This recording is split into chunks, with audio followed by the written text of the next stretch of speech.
Hello बच्चों, good morning everyone. आज हम लोग करने वाले हैं हाइपरबोला, जो क्लास 11th के कॉनिक सेक्शन का एक इम्पॉर्टेंट चैप्टर है। वैसे स्कूल में तो इम्पॉर्टेंट है ही, और अगर आप लोग जेईई या बिटसैट में भी अपीयर हो रहे हैं या कोई भी इंजीनियरिंग एग्ज़ाम में अपीयर हो रहे हैं तो हाइपरबोला को आपको अच्छे से देखना पड़ेगा, समझना पड़ेगा और प्रैक्टिस भी करनी पड़ेगी क्योंकि ये इम्पॉर्टेंट है। It's can't be avoided. ठीक है बच्चों, तो आज स्टार्ट करते हैं हाइपरबोला। तो बच्चों, हाइपरबोला को पढ़ने के लिए अगर आपको पहले से आपने इलिप्स कर रखा है तो बहुत ही अच्छी बात है। हालांकि ये जो रूट गुजरता है हाइपरबोला तक, वो पहले इलिप्स और पैराबोला आपको समझना होगा, फिर आप हाइपरबोला बड़ा आसानी से समझ जाएंगे। है तो बड़ा इजी। ठीक है बच्चों, तो स्टार्ट करते हैं हाइपरबोला। ध्यान से देखना है बच्चों। जैसा कि हम लोगों ने इलिप्स में किया हुआ है, तो मैं आपको एक रिमाइंडर दे देता हूं कि हम लोगों ने जो इलिप्स में किया है बिल्कुल वैसा ही कुछ मिलता जुलता है हमारे पास। हमने इलिप्स में क्या देखा है कि ऐसा कुछ इलिप्स होता है, ठीक है, ऐसा शेप होता है इलिप्स का, और यहां दो फिक्स पॉइंट होते हैं F1 और F2। This are the fix point, और इसको बोलते हैं वर्टेक्स। और हम लोगों ने क्या देखा था कि P से लेके F1 तक और P से लेके F2 तक, यहाँ जो डिस्टेंस है, sum of the distance PF1 plus PF2, ये होता है कांस्टेंट। ठीक है, ये हम लोगों ने देखा था। और क्या देखा था कि this distance is C, this is also C। तो फोकस के बीच का डिस्टेंस हो गया 2C। ये होता था वर्टेक्स, मतलब ये भी A होता था और ये भी A होता था। और ये जो एक्सिस है जिसके अलोंग मेजर इसका जो लेंथ लाई करता है, इलिप्स का लेंथ, वो दिस एक्सिस के अलोंग लाई कर रहा है, तो इसको बोलेंगे मेजर एक्सिस, इसे बोलेंगे माइनर एक्सिस। ठीक है बच्चों, तो मेजर एक्सिस की जो लेंथ है वो 2A है। माइनर एक्सिस, ये डिस्टेंस कितना होता था, B होता था लेंथ, और ये भी तो B होता था। सो टोटल जो माइनर एक्सिस का जो लेंथ है वो है 2B, मेजर एक्सिस का लेंथ है 2A। ये सब देखा था हम लोगों ने। हाइपरबोला में क्या होता है, यहां भी वैसे ही काम करेंगे। इसको आप बीच से ऐसे काट दो, अलग अलग कर दो, और ये जो ऐसा शेप बनता है इसको इधर घुमा दो, इस शेप को उल्टा घुमा दो, तो हो गया हमारा हाइपरबोला।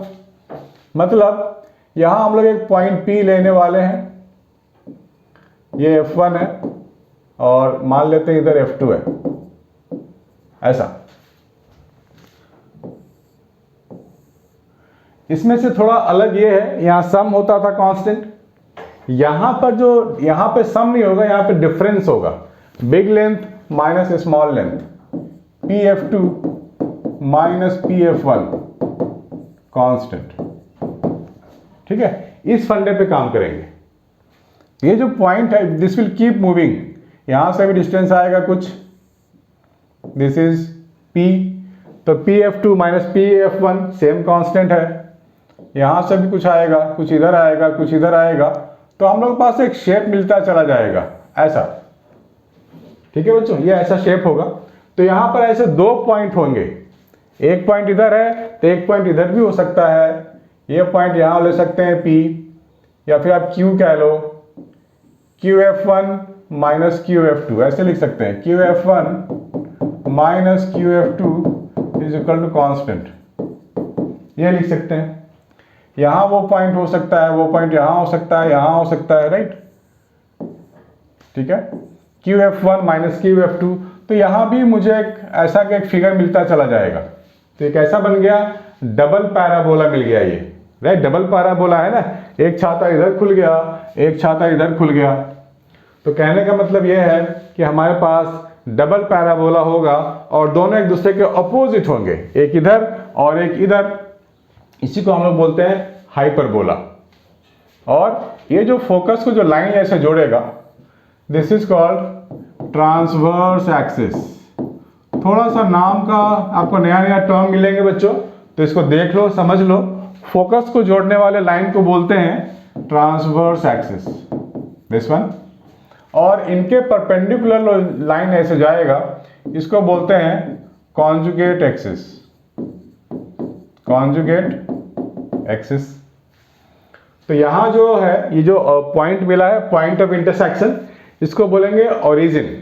ठीक है बच्चों, ये ओरिजिन है और यहां से यहां तक डिस्टेंस c है, उसके बाद यहां से यहां तक की डिस्टेंस भी c होती है। जैसे यहां पे c होता था, ओरिजिन से c इधर लेंथ, c लेंथ इधर, तो फोकस मिल जाता है।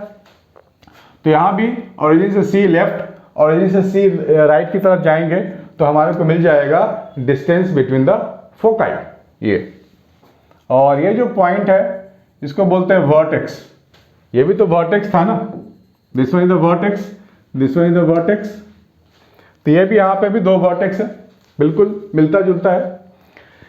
लेंथ ध्यान से देखना है बच्चों, यहां से यहां तक के जो लेंथ है वो a लेते हैं और यहां से यहां तक a, ओरिजिन के साइड राइट साइड में a, ओरिजिन के लेफ्ट भी a। ठीक है बच्चों, यहां पर जो था this is the minor axis, ये जो लाइन है माइनर एक्सिस है और इनकी जो लेंथ है, माइनर एक्सिस की लेंथ क्या हो गई, b प्लस बी, 2b है। सिमिलरली यहां भी लेते हैं, माइनर एक्सिस का जो लेंथ होता है वो होता है 2b। यहां से यहां तक ये b हो गया, यहां से यहां तक ये b हो गया। So length of minor axis is 2b। तो यहां लिख लो, कॉन्जुगेट एक्सिस भी बोलते हैं और इसे माइनर एक्सिस भी बोलते हैं। तो इसकी लेंथ कितनी हो गई, 2b। सिमिलरली ट्रांसवर्स एक्सिस को हम लोग मेजर एक्सिस भी बोल सकते हैं, मेजर एक्सिस। होता है ना एक बच्चे के दो नाम, घर के बाहर जाओ संतोष, घर के अंदर तो चिंटू मिंटू पिंटू, ऐसा कुछ हो सकता है ना, वही है मेजर एक्सिस। तो मेजर एक्सिस की जो लेंथ होगी वो होगी 2a। वर्टेक्स से वर्टेक्स तक, यहाँ क्या था, वर्टेक्स से वर्टेक्स तक 2a, यहाँ का क्या है, वर्टेक्स से वर्टेक्स, ये भी 2a है। ठीक है, तो इस तरीके से हम लोग पैराबोला को समझते हैं। और सारे टर्म समझने के बाद, जैसे कि इलिप्स में हम लोगों ने समझा था, इसका जनरल इक्वेशन क्या होता था, x square by a square plus y square by b square is equal to 1, ये होता था ना। अगर इसमें a is greater than b होगा तो हमारा इलिप्स ऐसा होगा, एक्स एक्सिस की ओर इसका जो लेंथ है वो रहेगा और जो इसका जो ब्रेथ है वो वाई एक्सिस की ओर रहेगा। लेकिन अगर यहाँ पर b ग्रेटर देन a हो जाए तो इलिप्स हमारा ऐसा बनता था ना, वर्टिकल वाला इलिप्स। ये यहाँ भी बिल्कुल ऐसा ही होने वाला। हाँ बच्चों, कुछ कुछ समझ में आ रहा होगा आपको कि हम लोग कहाँ जा रहे हैं और हम लोग क्या इस टर्म्स को समझ पा रहे हैं। This is focus, vertex, length of major axis, this is length of major axis, this is minor axis. Axis तो वैसे ये पूरा है, लेकिन हम लेंथ की बात करेंगे तो वर्टेक्स से वर्टेक्स 2 है। ये भी, ये पूरा का पूरा कॉन्जुगेट एक्सिस है, लेकिन लेंथ की बात करेंगे तो b इधर और ये b इधर। ठीक है, तो अभी हम लोग देख सकते हैं कि ये जो कांस्टेंट वाली चीज है, इसमें हम लोगों ने देखा था कि ये कांस्टेंट होता था, इसमें भी देख लेते हैं कि ये कांस्टेंट कैसे होता है। ठीक है बच्चों, अभी पता कर लेते हैं। इस डायग्राम को मैं दोबारा ड्रॉ करता हूं आपको ये चीज समझाने के लिए। तो आगे बढ़ते हैं। हमारे पास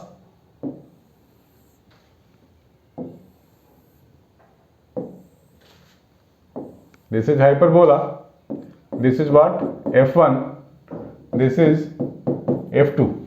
ठीक है बच्चों, ये ओरिजिन है, यहाँ पे पॉइंट P ले लो आप और वहाँ पे पॉइंट Q ले लो और ये पॉइंट को O नाम दे दो। ठीक है, तो यहाँ का जो कोऑर्डिनेट होता है वो होता है -c,0, यहाँ का कोऑर्डिनेट होता है c,0 और ये लेंथ होता है a, ये लेंथ भी a। आप यूँ कह सकते हो this is c and this is also c। ठीक है, ये होता है। तो हम लोग बात करने वाले हैं pf1 minus pf2, pf1 minus pf2 ये क्या होगा, इसकी वैल्यू फाइंड कर लेते हैं कि कांस्टेंट है तो किस टर्म में है, a के टर्म में है या b के टर्म में है या c के टर्म में है। p से लेके f1 तक को मैं क्या लिख सकता हूँ, F1Q प्लस QP लिख सकते हैं ना, PF1 को F1Q plus QP minus PF2 को मैं क्या लिख सकता हूं, ये OF2 माइनस OP लिख सकते हैं। ठीक है, तो सॉरी बच्चों, हिल गया थोड़ा, सीधा कर दूं, यस, हिलनी नहीं चाहिए, लात मार दी मैंने और हिल गया। दिस वन इज PF2, तो PF2 को मैं लिख सकता हूं OF2 माइनस OP, ये लिख सकते हैं। तो F1Q क्या होगा, देखो यहां से यहां तक तो C है ना, ये पूरा C है, C में से A हटा दूंगा तो ये मुझे मिल जाएगा, तो ये हो जाएगा C minus of A, F1Q की जगह। QP, Q से लेके P तक क्या है, 2A है, माइनस OF2 में से माइनस करेंगे OP, यानी कि C माइनस A, ये हो गया। ठीक है बच्चों, तो ये C माइनस A है, ये माइनस C माइनस A है, तो ये दोनों टर्म तो कट गए ना, ये बच गया 2A, प्लस वाला C माइनस A और माइनस वाला C minus A, plus minus तो कट जाता है ना, जीरो हो जाता है, बच गया क्या, 2A। तो हमने क्या देखा, PF1 माइनस PF2 मुझे मिल गया 2A। सिमिलरली आप देख सकते हो Q के लिए भी आप काम कर सकते हो, QF2 माइनस QF1 ये भी आएगा 2A, QF1 माइनस QF2 ये भी आएगा 2A, चाहो तो आप चेक कर लो। ठीक है, हम लोग बढ़ रहे हैं धीरे धीरे इसके इक्वेशंस को डिराइव करने की ओर, कि हाइपरबोला का इक्वेशन डिराइव कैसे होगा। तो हम लोग क्या करेंगे, जब भी डेरिवेशन करते हैं तो एक जनरल पॉइंट यहां पे ले लेते हैं P, इसकी जो कोऑर्डिनेट होगी वो क्या होगी, x, y। लेकिन ये करने के पहले आपको एक चीज और पता होनी चाहिए, A, B और C का रिलेशन। हमने इलिप्स में देखा था, बाबा मैं इलिप्स इसलिए बोल रहा हूं क्योंकि रेफरेंस है हमारा, वो रेफरेंस पॉइंट है। हम लोगों ने इलिप्स में ये देखा था,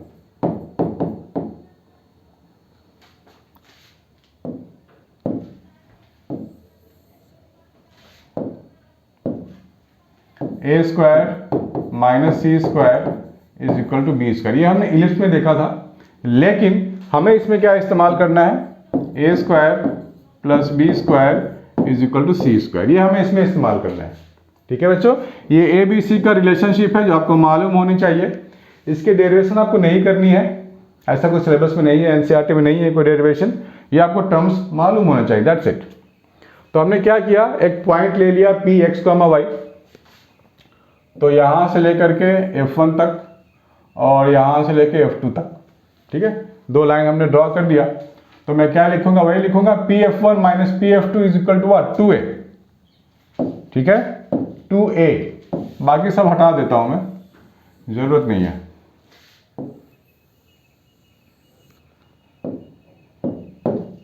दिस इज 2A। तो अगर मैं लिखूं P से F1 तो डिस्टेंस फॉर्मूला लगा सकते हैं, डिस्टेंस फॉर्मूला हमारे को बड़े अच्छे से मालूम है, under root x plus C का whole square plus y square, है ना, माइनस ये वाला चीज under root x minus C का whole square plus y square that is equal to 2A। ठीक है, जैसा बिल्कुल हमने इलिप्स में किया था वैसे ही बिल्कुल यहां भी सॉल्व करेंगे, ज्यादा डिफरेंस नहीं है, 99.9% सेम है। तो हम लोग लिख सकते हैं x प्लस C का whole square plus y square is equal to 2A plus under root x minus C का whole square plus y square, this one. अब स्क्वायरिंग कर देते हैं बोथ द साइड्स और इसके रिजल्ट को ले आएंगे।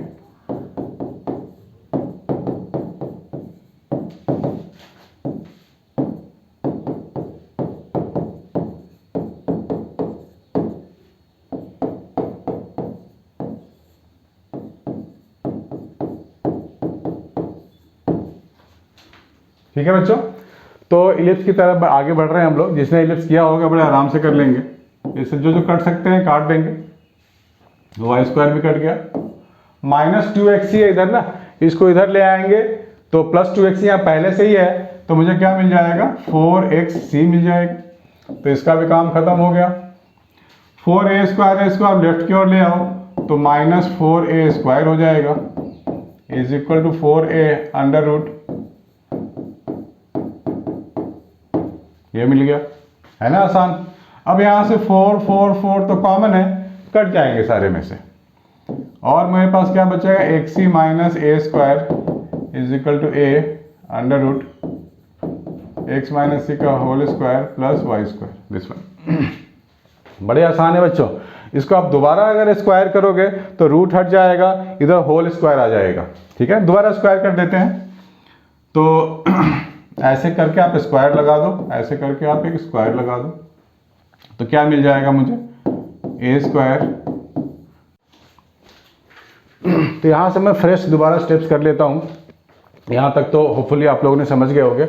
यहाँ से मैं कंप्लीट स्क्वायर करने वाला हूँ बोथ द साइड्स, तो ये मुझे मिल जाएगा कुछ ऐसा,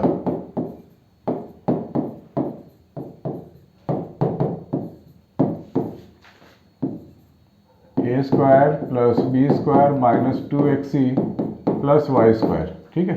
ये मिल जाएगा, रूट हट जाएगा, और ये a भी इसके पास है तो a का भी स्क्वायर हो जाएगा। अब मैं ब्रैकेट इधर भी खोल दूंगा तो मुझे क्या मिलता है ये देखने वाली बात है, x square c square plus a4 minus 2xc a square, ये बिल्कुल इलिप्स वाला ही है। सो बच्चों अब मैं बार बार कह रहा हूँ कि आपको इलिप्स अच्छे से अगर आता है तो रेफरेंस मिल जाएगा आपको वहां से,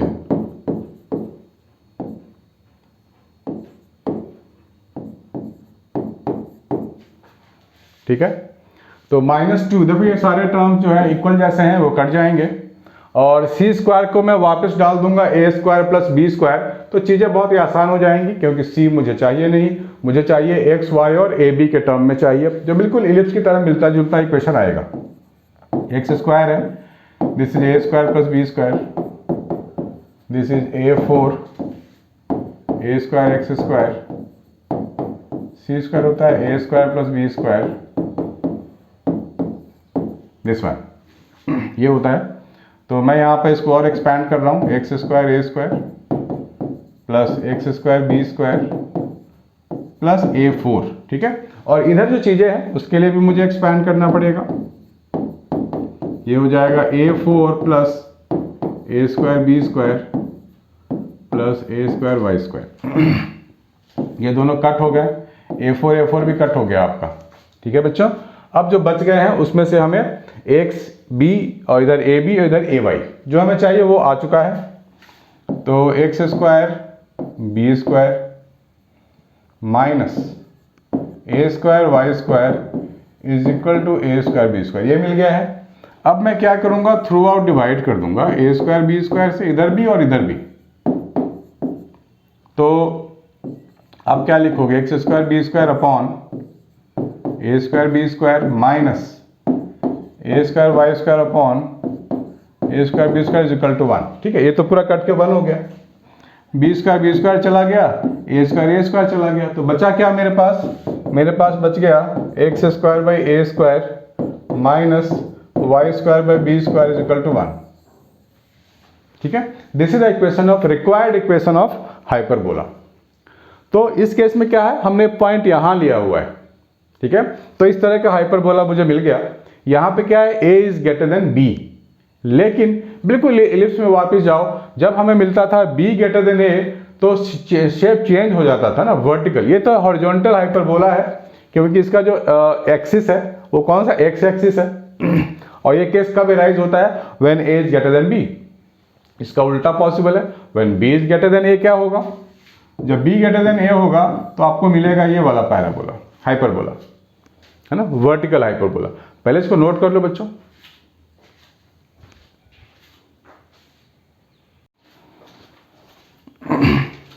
ठीक है बच्चों, तो हम लोगों ने यहां 2 चीज तो समझ लिया है, जो इलिप्स में भी समझा था कि अगर मेरे पास ऐसा कोई हाइपरबोला है, अगर दिस इज द हाइपरबोला, तो मुझे मिल जाएगा x square by a square minus y square by b square is equal to 1, ये मिल जाएगा। और इस केस में क्या है, a is greater than b।